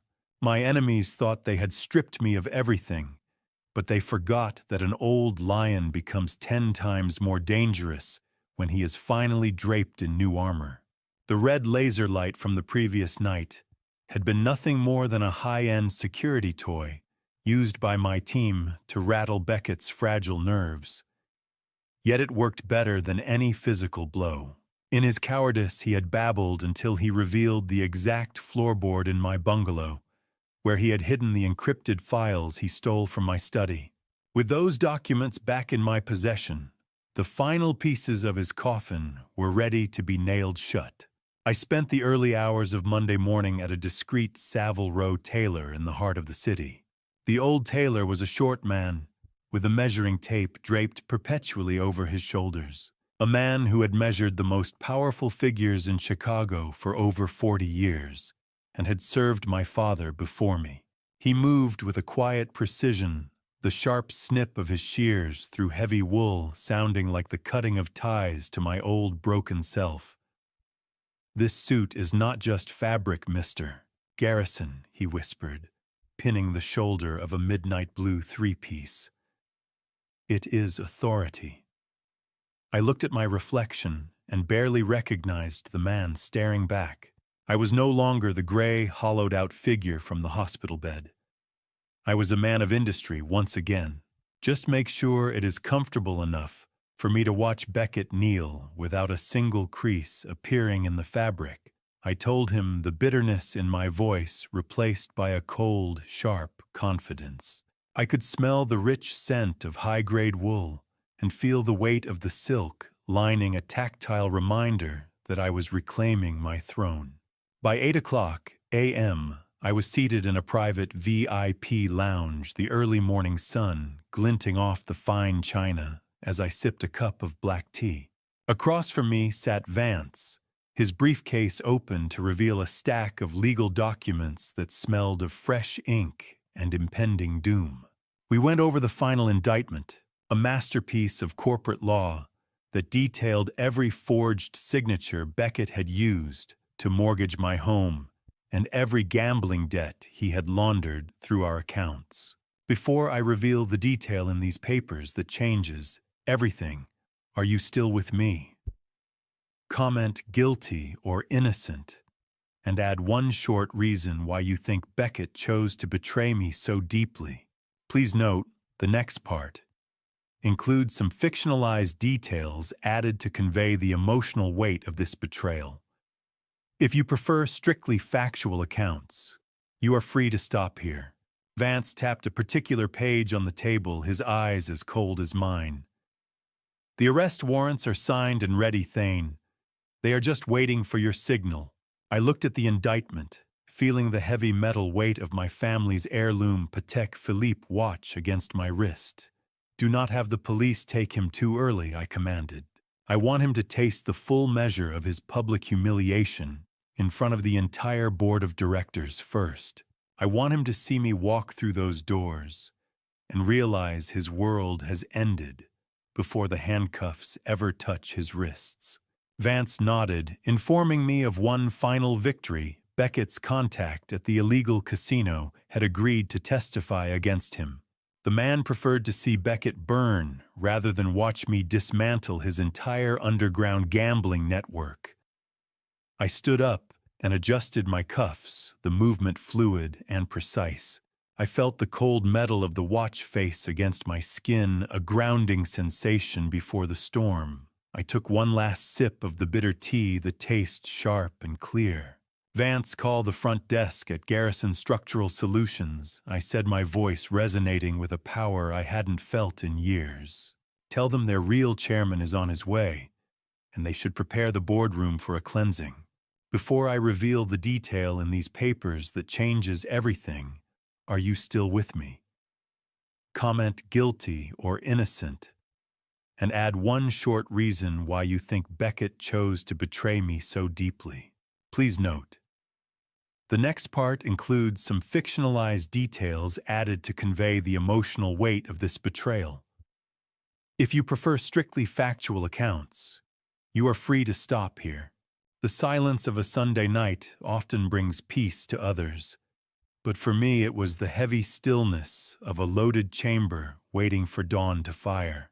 I sat in the dim light of my bungalow living room, the rhythmic chirping of crickets outside the only sound in the vacuum of the evening. A cup of chamomile tea sat forgotten on the coaster beside me, its steam long gone and the liquid grown cold and bitter. In the darkness, the blue glare from my smartphone screen felt like a physical intrusion, a digital window into the ugliness I was about to leave behind. Ilara was spiraling. A barrage of messages illuminated the room one after another, a desperate and venomous stream of consciousness that contained not a single word of regret. She accused me of sabotaging her future and called me a cold-blooded monster for hiding my true wealth while she and Beckett struggled to maintain their lifestyle. I felt a strange, detached clarity as I read her words. In her final, most frantic message, she inadvertently revealed the depth of their depravity they had already scouted an unlicensed, low-cost nursing home where they planned to dump me the moment the house was officially in their names. They didn't just want my money. They wanted me erased. I leaned back the shadows of the room, swallowing everything but the glowing screen. "I do not owe you a life of luxury, Ilara," I whispered to the empty air. "I only owe myself justice." Ting. Another message. More venom. I simply smiled. This was the final nail in the coffin of my paternal guilt. Every effort I had made to find a spark of humanity in them had been met with a strike of the match. The realization brought a profound serenity, a lightness I hadn't felt since before the surgery. My daughter wasn't a victim of my success. She was a predator who had failed to catch her prey. I stood up and began a final walk through the bungalow, not as a discarded father, but as a ghost visiting a tomb. I stopped at the hallway table where the old family photographs were displayed. I picked up a silver frame of us at the lake years ago and slowly turned it face down. It was a symbolic closing of a book that had already been burned. I checked my encrypted messages from Marcus one last time to confirm the morning schedule. Everything was in place. My bespoke armor was ready, my legal team was mobilized, and the trap was set. I walked back to the living room and picked up the old phone, the device that had been my only link to a world that had abandoned me. It was filled with ignored missed calls and insulting texts that had once cut me to the bone. Turning off the power was like pulling the plug on a bomb that had already been diffused. The world out there might still be burning, but here in this quiet sanctuary, I was the master of the dark. The screen flickered, and then died, the click of the power button echoing in the stillness like a final sentence. Farewell to the role of the pathetic dying father. Tomorrow the world would learn that Thane Garrison was very much alive. I looked at the dark glass of the phone, seeing my own reflection. The face of a man with nothing left to lose and everything to reclaim. What Beckett and Ilara never realized was that their leverage was gone long ago. I had already signed the bungalow over to a foundation for victims of domestic abuse weeks ago. Their attempts at blackmail were legally worthless from the start. I was simply waiting for them to show me who they truly were. Now that I knew there was nothing left to say, I closed my eyes and let the silence take me, preparing for the storm I was about to unleash. The Monday morning sun bled across the glass panels of the Sterling office tower, a cold and clinical brilliance that mirrored my own resolve. I stepped out of the black limousine, my polished Oxford shoes hitting the pavement with a rhythmic snap that seemed to echo through the downtown canyon. The reflection on the leather was so sharp, I could see the sudden flicker of terror on the face of the lobby security guard as I approached. I didn't need a key card, and I certainly didn't need an invitation. I was the man who signed the checks to build this monument to corporate ambition. The night before, I had finalized one last move, quietly acquiring a critical 5% of floating shares through an anonymous trust. By the time my feet hit the granite floor of the lobby, I wasn't just a founder returning from the brink. I was the absolute majority shareholder. I pushed through the heavy revolving doors, and the atmosphere in the cavernous sand main floor froze instantly. The air, thick with the scent of expensive floor wax and early morning coffee, suddenly felt thin. Employees who had spent weeks whispering about my death or speculating on my terminal condition in some backwater hospital stood paralyzed. Their eyes tracked me like I was a ghost, conjured from the very stone beneath their feet. A young receptionist, her hand hovering over a telephone, let out a soft gasp. "Good morning, Chairman Garrison," she stammered, her voice trembling. We thought you were—" I stopped and offered her a small, razor-sharp smile. "Thought I was dead. It seems the rumors of my passing were somewhat exaggerated for dramatic effect." I continued my walk, the sound of my footsteps amplified by the sudden, stunned silence of the crowd. Have you ever felt that true power doesn't lie in weapons or shouting, but in the profound silence that follows you as you walk through a room of trembling people? I felt the weight of their gaze, a mixture of awe and primal fear as I moved toward the VIP security gates. My progress was momentarily halted by a new face. An imposing man with a jagged scar running through his left eyebrow stepped into my path, flanked by two other guards I didn't recognize. This was Elias Thorne, a 42-year-old former mercenary hired by Beckett as the new head of security to replace the loyalists I had cultivated over decades. He didn't know me, or perhaps he had been told I no longer held authority. "Sir, you aren't on the visitor list for today," Thorne said, his voice a low rumble. "I need to see some identification." I didn't reach for a wallet. Instead, I looked directly into the security camera mounted above the gate, knowing Marcus was positioned in the central control room, waiting for this exact heartbeat. "I am not a guest, Thorne," I said, my voice steady and cold. "I am the owner of the house.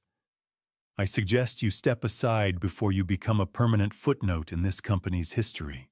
A long, sharp beep resonated from the gate console. Open. Every single security barrier in the lobby slid back simultaneously, a mechanical bowing of the head. It was as if the Red Sea had parted for Moses. I walked past Thorne without a second glance, leaving him staring at a console that no longer obeyed him. I reached the executive elevator, the one with the gold-plated doors that led directly to the heavens where the board of directors played at being gods. I placed my hand on the touch-sensitive panel, feeling the familiar coldness of the metal.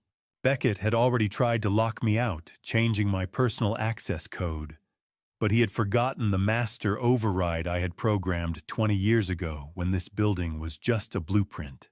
I entered the ancient sequence, and the system yielded instantly. The doors slid shut, sealing me in a private cocoon of mahogany and brass.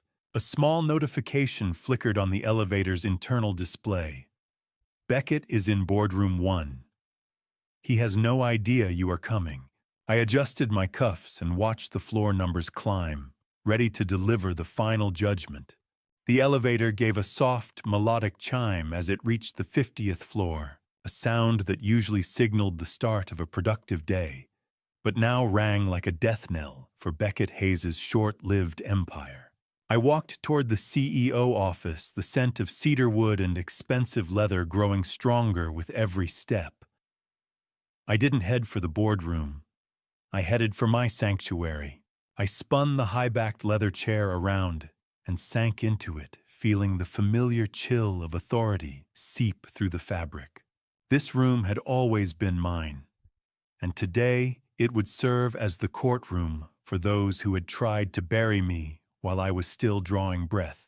I had been prepared for this since the moment Beckett started acting suspicious, having secretly installed micro cameras and high-fidelity recording equipment throughout my bungalow, turning my supposed recovery retreat into a perfect trap for gathering evidence.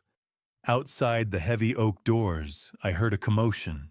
Beckett and Ilara were storming through the reception area, their voices shrill and demanding. Ilara was screaming at the CEO's secretary, Sarah Miller, a sharp-eyed woman in her late 20s who had spent years as my personal assistant and had quietly safeguarded my confidential files during my absence. Sarah didn't flinch as they demanded to know why the building's security had malfunctioned. They burst into the office, their faces flushed with the arrogance of people who thought they had already won.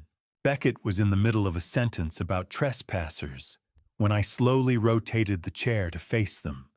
The silence that followed was absolute.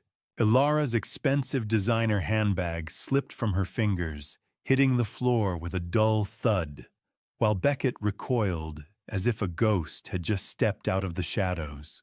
"Dad, how can you be here?" Ilara stammered, her face turning a sickly shade of ash.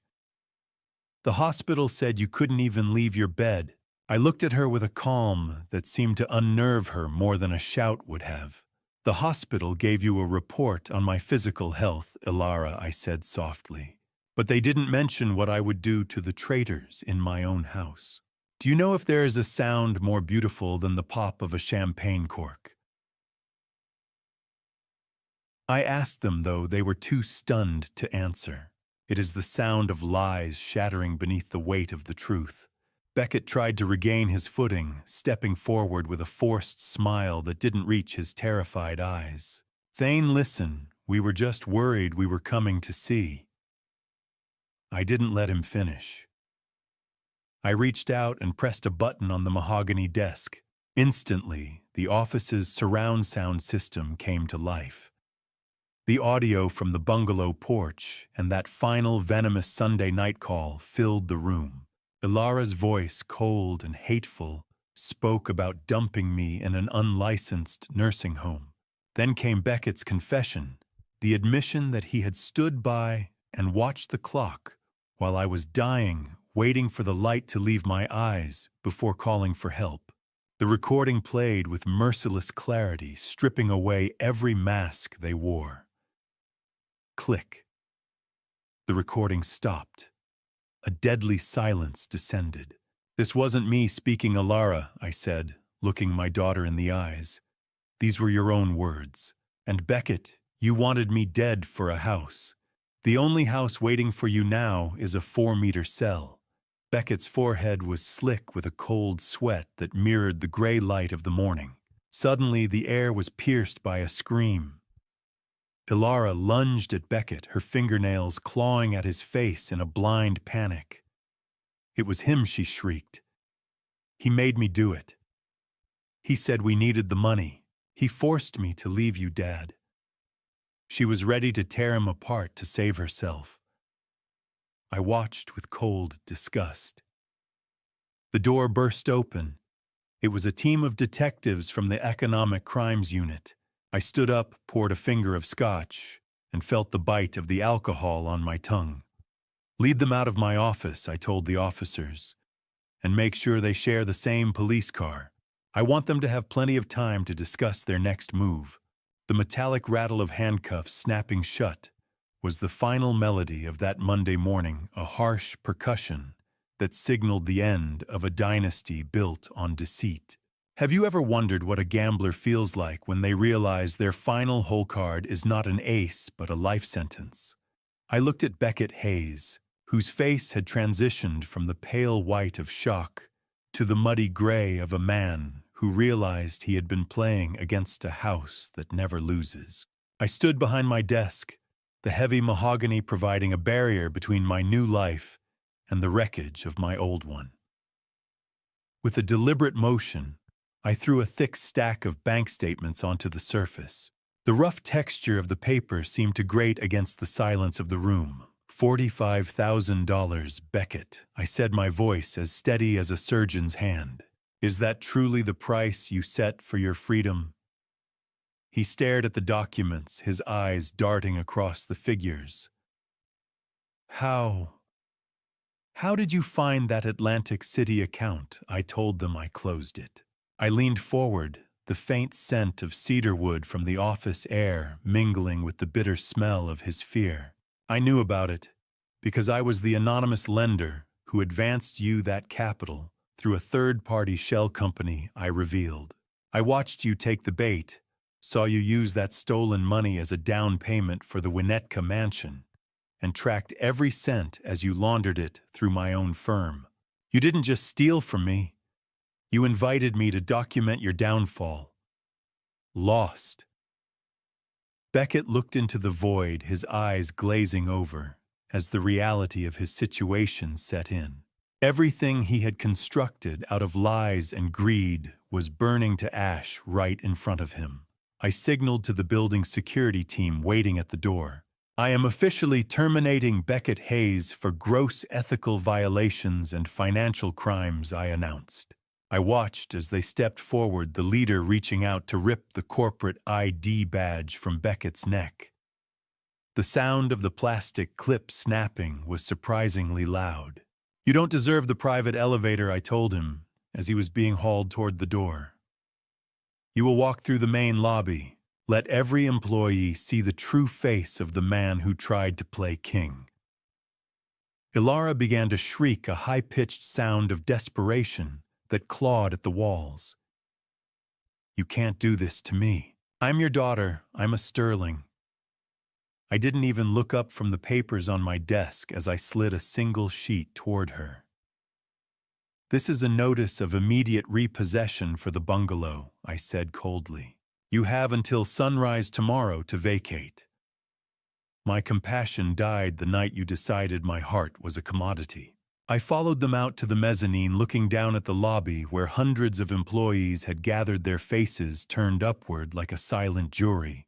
Don't ever underestimate a man who has looked at death and decided to come back just to settle the score. The flashes from the cameras of the reporters I had secretly tipped off began to strobe a rhythmic white light that exposed every tremor in Beckett's hands as he was led toward the police cruisers. It was a public execution of a reputation. Once the doors closed and the sirens began to fade into the city traffic, the adrenaline that had sustained me began to recede, leaving a hollow ache in my chest, where the new heart beat with a heavy, insistent rhythm. I turned to Marcus, who was standing quietly by the elevators. Now, Marcus, find me the records of the donor for this heart, I said. It is time I thanked them in the only way a Sterling knows how. Beckett had tried to use my wife's death as a final weapon, whispering that he had proof she had taken her own life, rather than it being an accident. I simply pulled a genuine forensic report from my drawer, the one he had never seen, and watched his last lie crumble. My wife loved life as much as I do now. The elevator doors opened with a hiss, and I stepped inside, ready to find the soul behind my survival. The collapse of an empire often begins with a thunderous explosion, but the downfall of a parasite starts with a choked breath when they realize the host no longer allows them to draw blood. I stood in the main lobby of the Garrison building, watching as the police led Beckett away. Ilara stood frozen amidst the sea of marble and glass, her shadow stretching long and thin across the floor. She lunged toward me, her heels clicking frantically as she tried to grab my arm. Her expensive perfume, once a scent of status, was now cloying, mixed with the sharp, sour odor of panicked sweat. Dad, please, she sobbed, the tears carving tracks through her perfect makeup. You have to listen to me. It was all Beckett. He threatened me.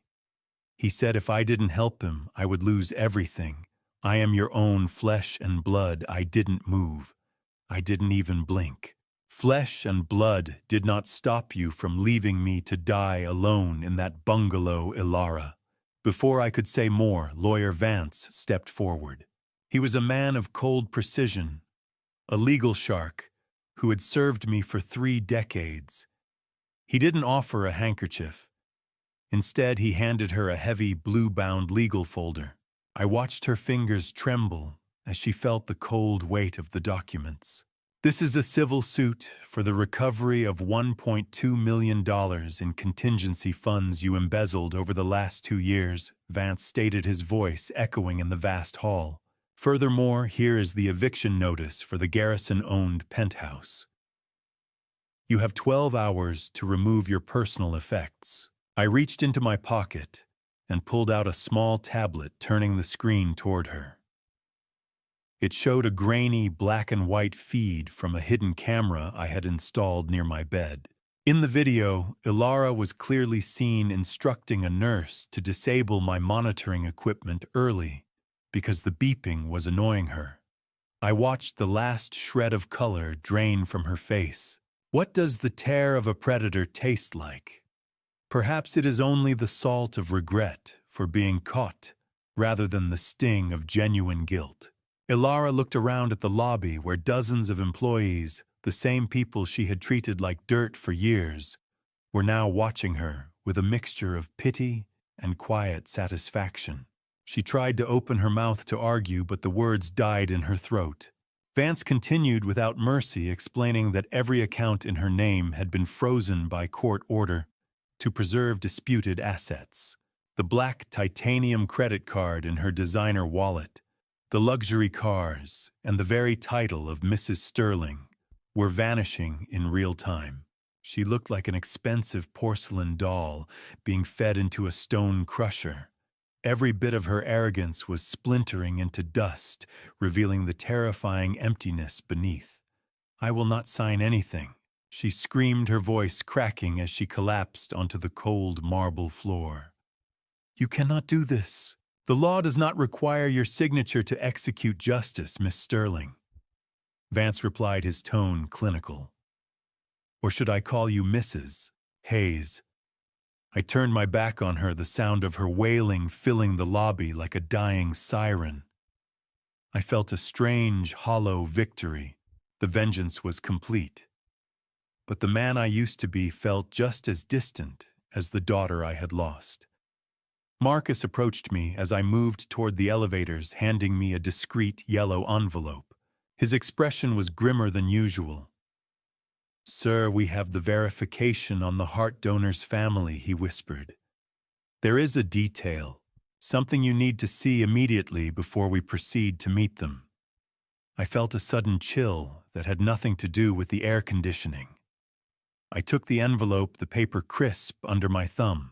While Ilara cried for the loss of her wealth, I realized I had traded my old life for a second chance that came with a price I hadn't yet understood. I moved away from the noise of the lobby, his heart thudding with a new anxious rhythm. My hand trembled slightly as I pulled the single sheet of paper from the yellow envelope. The name printed there was not a stranger. It was a name that had haunted the periphery of my consciousness for 10 years, a ghost from a past I thought I had settled. I looked at Marcus, whose silent gaze confirmed the weight of what I was reading. This was no mere coincidence. It was a cosmic irony that felt like a punch to my new ribs. I tossed the keys to the old bungalow onto the dust-caked wooden table. The dry metallic clatter echoed through the stagnant air of the small room, signaling that the games of power were over and the time for a restorative punishment had begun. I had driven Ilara back to the very place where she and Beckett had left me, to rot a derelict shack that smelled of damp wood and ancient neglect. Ilara stood in the center of the room, her designer coat looking absurdly out of place. She looked around with a shudder, her eyes wide with terror, as she realized the golden cage of the Sterling Empire had finally vanished. "This is where you left me to wither away, Ilara," I said, my voice echoing with a calmness that seemed to frighten her more than a shout. "Now you will taste the isolation you so generously gifted to me." I had already made secret arrangements for this place. While the exterior remained a decaying shell, I had discreetly installed a high-tech air filtration and heating system beneath the floorboards. I had no intention of letting her perish from the elements. I only wanted her to face the psychological void of her own making. You have two choices, I continued, leaning against the doorframe. You can face a 15-year sentence for embezzlement and attempted murder, or you can stay here for one night with no phone, no money, and no servants to consider your soul. One night, one choice, an entire life. Ilara's face was a mask of disbelief. "You can't be this cruel," she whimpered. "I'm your daughter," I didn't answer. I simply stepped out and locked the door, leaving her to the silence. The next morning, the gray light of dawn filtered through the cracked window panes. I returned to find a broken woman. Ilara had clearly not slept, her eyes bloodshot and her posture defeated. I placed a document on the table next to a plastic cup of bitter, lukewarm coffee. "This is the redemption contract," I told her. "You will work at an orphanage under an assumed name. You will live on a minimum wage, and you will report your every action to Marcus weekly. If you slip once, the prosecutor gets your file." Her signature on the paper was shaky, resembling a small ant, struggling to escape a pool of thick honey. "I'll sign," she whispered, the pen scratching harshly against the rough paper. "Just don't send me to prison." I took the paper from her, but I wasn't finished. "Before you go to start your new life, there is one thing you must know," I said, opening the yellow envelope again. "The man who gave his life so I could have this heart was named Elias Hayes. He was Beckett's estranged older brother, the one Beckett abandoned after a car accident years ago to avoid paying the medical bills. Beckett didn't just try to kill me. He effectively murdered the man whose heart is now keeping me alive through his own negligence." I stared at the name in the file, feeling the heart in my chest beat with a sudden heavy thrum of sorrow. The heart beating in my ribs belonged to a man whom my enemy had slain with indifference. "Marcus, get the car ready," I said, my voice tight with a new kind of resolve. "We aren't going to celebrate a victory. We are going to find this man's family." I left the bungalow behind the cold morning mist clinging to my coat as I stepped toward a future I hadn't expected. The sirens tearing through the midnight air at the state border were not merely the sound of justice, but a funeral dirge for a man who believed he could outrun the shadow of Thane Garrison. I sat in the back of my car, watching the GPS coordinates on my tablet. The cheap SUV Beckett had chosen for his escape was glowing like a beacon on my screen. He had no idea that the vehicle acquired through a middleman at a local dealership was my parting gift to him, outfitted with a military-grade satellite tracker long before he ever touched the steering wheel. He was carrying a suitcase full of embezzled cash, thinking he had won, but I had frozen his accounts and voided his passport days ago. I watched through a remote feed as he was pinned down at a border checkpoint. The headlights of police cruisers flooded his desperate face, reflecting off the windshield as he rolled down the window. "Do you not know who I am?" He screamed at the officers, his voice cracking with a cowardice he could no longer hide. "I am the CEO of Garrison." The lead officer didn't even flinch as he pulled his sidearm. "According to our records, Mr. Hayes, you are nothing but a fugitive with a warrant for your arrest." The engine of his escape vehicle roared one last time, before being silenced by the cold click of handcuffs. Have you ever wondered if forgiveness is a luxury that traitors can never quite afford to buy? I asked myself as the feed went dark. To me, Beckett was already a ghost, a remnant of a life I was systematically erasing. By the time Wednesday morning arrived, the storm had moved from the border to the iron gates of my new estate. I stood on the balcony of the Sterling Manor watching the rain lash against the stone. Below, a solitary figure stood shivering in the downpour. It was Lawrence, the only one I had not yet broken. He was leaning into the intercom, his voice distorted by the wind and the rain. "Dad, please," he cried out his words, reaching me through the speakers. I was wrong. I didn't know Beckett would go this far. I felt the salty tang of the morning air on my tongue as I looked down at him. He looked small, pathetic, and utterly useless. Marcus stood beside me, his hand hovering over the gate release. "Should I let him in, sir?" I shook my head slowly. "Ignorance is not a get-out-of-jail-free card," Lawrence, I muttered to the empty balcony. "It is simply a testament to your own incompetence." Click. I reached over and severed the intercom connection. The silence that followed was my final answer to him. A person who stands by while a murder is plotted is just as guilty as the one holding the blade. I watched as he slumped against the gate, the rain washing away his pride, until he was nothing more than a wet shadow. I turned away from the window, closing the heavy velvet curtains on that part of my life forever. I had a new mansion, a new company, and a new heart, yet the house felt colder than the bungalow ever did. I walked toward the grand foyer, ready to discuss the donor family search with Marcus.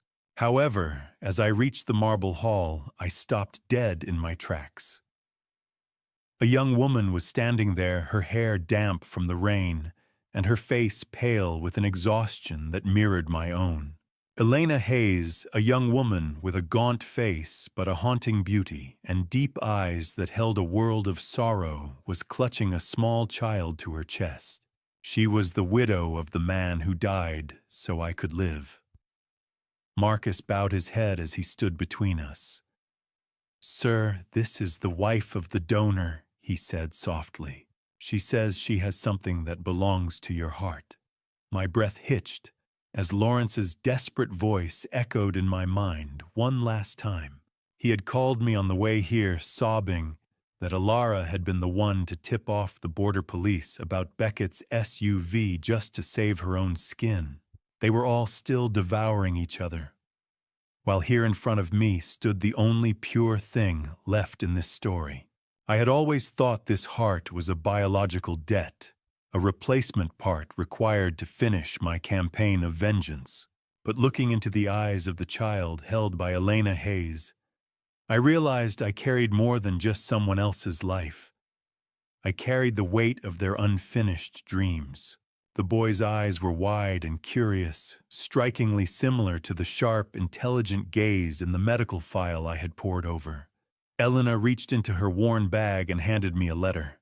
"My husband didn't know who would receive this," she said softly, her voice steady despite the U-shaped sorrow in her eyes.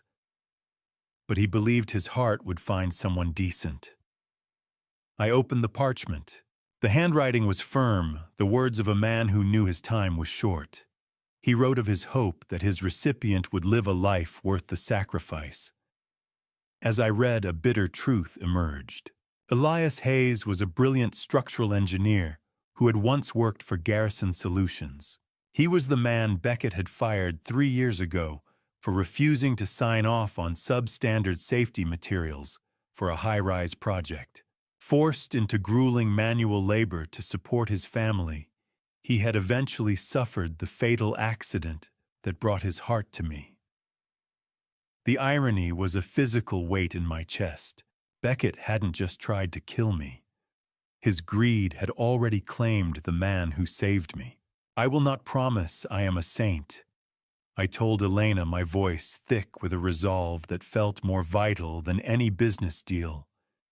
"But I promise you, this heart will never have to feel ashamed again."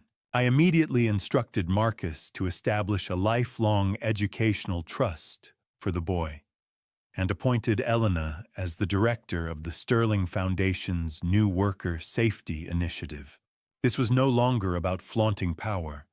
It was about balance. Do you think revenge is the final chapter? It is not. Revenge is merely clearing the site so you can build something that actually matters. A week later, I sat in my car outside a dusty construction site for the new Garrison Logistics Hub. I watched the surveillance feed on my tablet. Ilara was there, unrecognizable in heavy denim work clothes and a yellow hard hat. She was gripping a coarse broom, sweeping debris in the heat of the afternoon sun. I could see the sweat mucking up her forehead and the way her shoulders slumped from the unaccustomed labor. Under the watchful eye of Marcus, she didn't dare stop.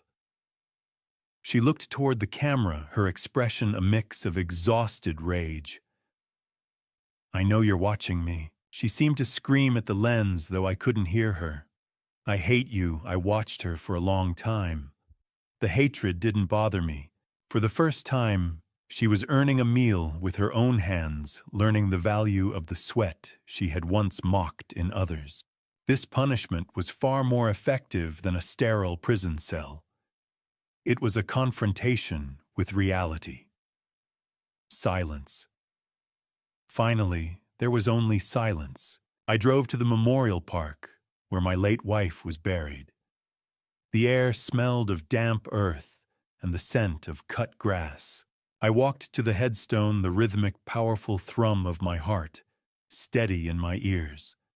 I had made one final move that morning. I had signed over my controlling voting rights not to Lawrence or any family member, but to a trust managed by a committee of the veteran employees Beckett had tried to purge. The company would belong to the people who built it. I placed a single white rose on the marble. The wind whistled softly through the rows of graves, but the sharp, stabbing pain in my chest was gone. I took out my phone and deleted the contact for Lawyer Vance. There were no more lawsuits to file, no more traps to set. Every debt had been settled, every betrayal accounted for. I stood there for a long time, breathing in the quiet air, a man with a second chance and a clear conscience. And to you, listening to my story, remember this: life is a mirror that reflects the kindness or cruelty you put into it. For too long, I focused only on building an empire, and it almost cost me my life. Don't make my mistake of valuing paper over people. My dad's revenge journey wasn't about the money I lost, but the family I almost didn't find. I believe God gave me this second heart and a second chance to set things right, showing me that true legacy is built on mercy. This dad revenge taught me that justice is better served by building than destroying. If this story moved you, please share it with someone who needs a reminder to stay strong. What would you have done in my position? Let me know in the comments below. If you haven't yet subscribed for more stories of resilience. This dad revenge saga has come to a close, and I'm glad you were here to see it. Thank you for staying until the very end. Please note that certain fictional elements were added for storytelling, but the message remains true. God bless you.